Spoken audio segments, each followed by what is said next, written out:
The Right Honorable Raila Odinga, former Prime Minister of the Republic of Kenya, my colleague Honorable John Bandi from the National Treasury, Duale Sohome, our Minister for Lands, Public Works, Housing and Urban Development, the Ambassador of Azerbaijan will be our host. His government will host us in COP29.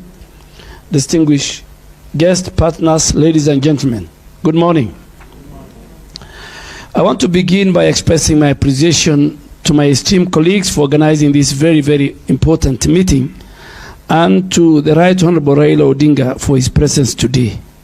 His role as our candidate for the African Union chairperson and his experience as a former special envoy for infrastructure development in Africa are very invaluable and very dear to us.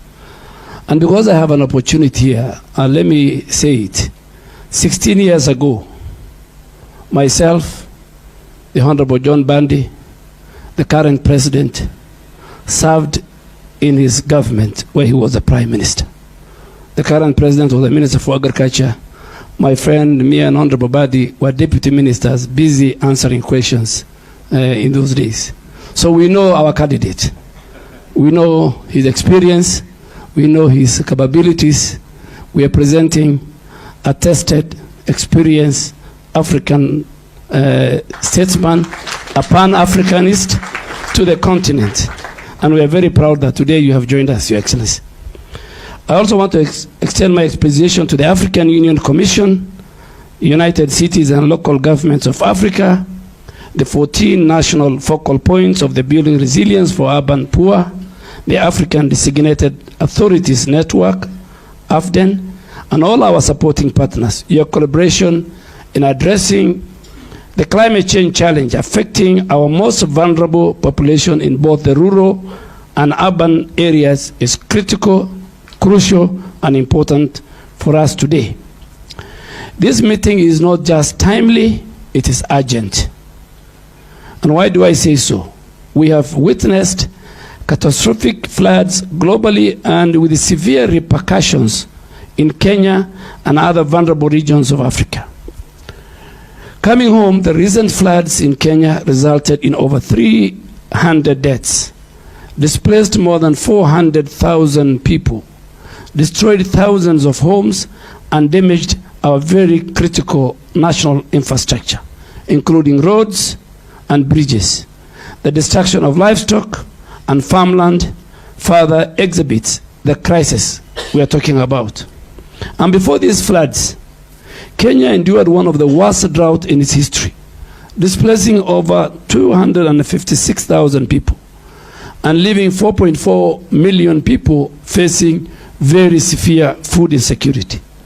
All these combined impacts of floods and droughts have costed Kenya at least 5% of our GDP. And the effects of the poorest segments of our population, which are found both in the rural and in the urban, is very devastating. In Nairobi city, for example, 72% of our population were affected by the floods, with 54% of their livelihood and households completely displaced. The urban poor, who make about 60% of our population and reside in informal settlements and flood-prone areas, are shouldering the heaviest burden of climate change. While the government is actively mobilizing resources to recover from these recent floods, it is clear that we need to do much more to address the dire consequences of this climate change.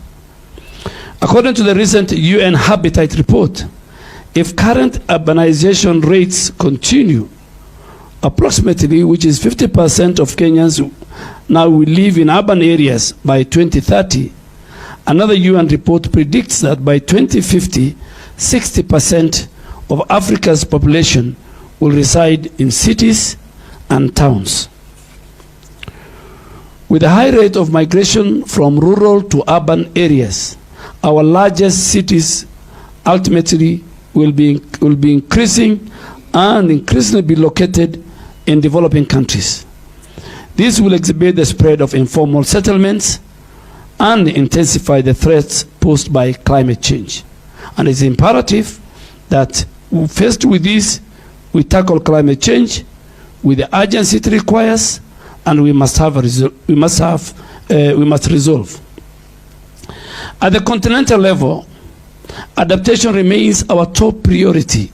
And as the current chair of the Committee of African Heads of State on Climate, that is Kenya, our President Ruto, and the chair of the African Group of Negotiators led by our Special Envoy on Climate Change, Ambassador Ali Mohammed, we are committed to making adaptation a key important focus in all our multilateral processes as a country. To confront climate change challenges, Kenya hosted the first ever Africa Climate Summit and adopted the Nairobi Declaration, which will guide our continent climate action. Notably, Kenya has enacted several legal and policy measures to address climate change. We have one of the most robust Climate Act. My ministry is currently spearheading the 15 billion tree growing strategy to safeguard our catchment areas and enhance resilience, alongside other pivotal initiatives that promote climate action through carbon markets. In the last 8 months, we have planted over 400 million trees, and we keep on planting them. We are also integrating climate change considerations across all sectors of our economy, in alignment with the bottom-up economic transformation agenda, known as BETTER, of our fifth administration.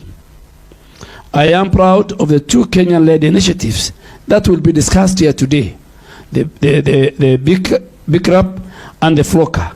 These programs aim to develop and implement infrastructure and social programs in order to build resilience among our most vulnerable populations, including children, the elderly, women, and the people with a disability, as committed in the Nairobi Declaration.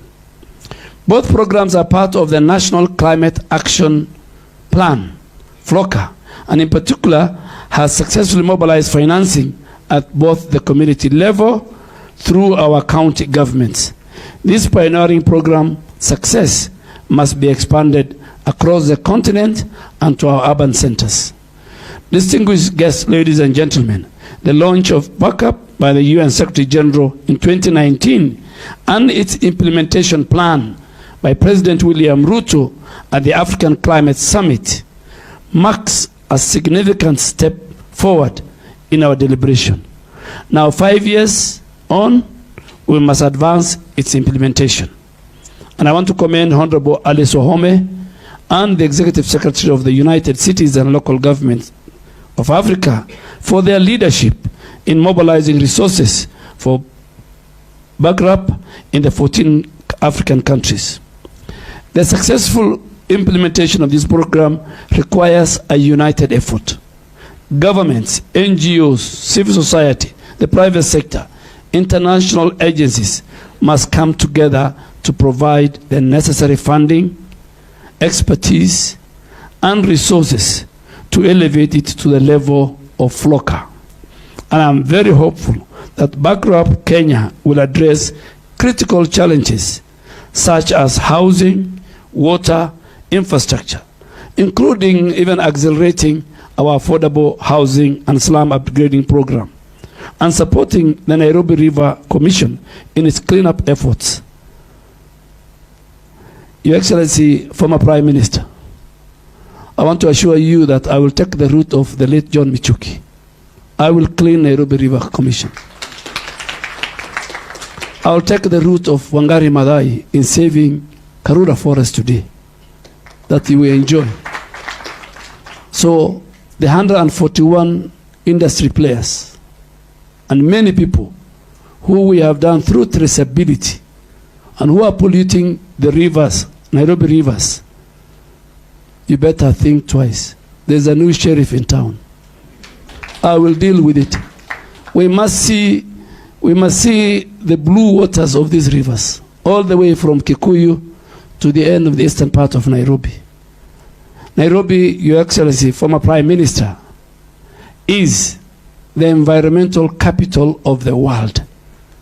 That's why we have UNEP here. And because you spearheaded our constitutional making of 2010, Kenyan constitution is a green constitution. From the preamble, the fourth of the preamble, to many articles, they talk about how environment is our heritage. We must preserve it, we must protect it for now and for the future generation. So I'm going to implement the green constitution of 2010. I'm going to implement what our forefathers, key leaders like Wangari Maathai did for our country. As I conclude, I urge the 14 bankrupt county representatives and AFDAN as the Green Climate Fund, the focal point to finalize the modalities for implementing the GCF readiness, support to scale up FLOCA, and mobilize resources for backup and other resilience building projects. I trust this meeting will produce a clear investment pipelines, both for initiatives which are suitable for presentation under the African Climate Summit Nairobi Declaration Framework. I urge AFDAN to identify and address the barriers to investment in adaptation and the slow rate of disbursement and access, particularly from GCF and other global funds. Present these outcomes for consideration at the AMKEN meeting of the environment ministers that will be held in Abidjan next week, and in all other continental forums that all of us together, our ministers, our technical people, our PSS will be attending. So I call on AFDAN to support similar national and continental initiatives to ensure no one is left behind. I wish you all productive discussion. May God bless you. Thank you very much.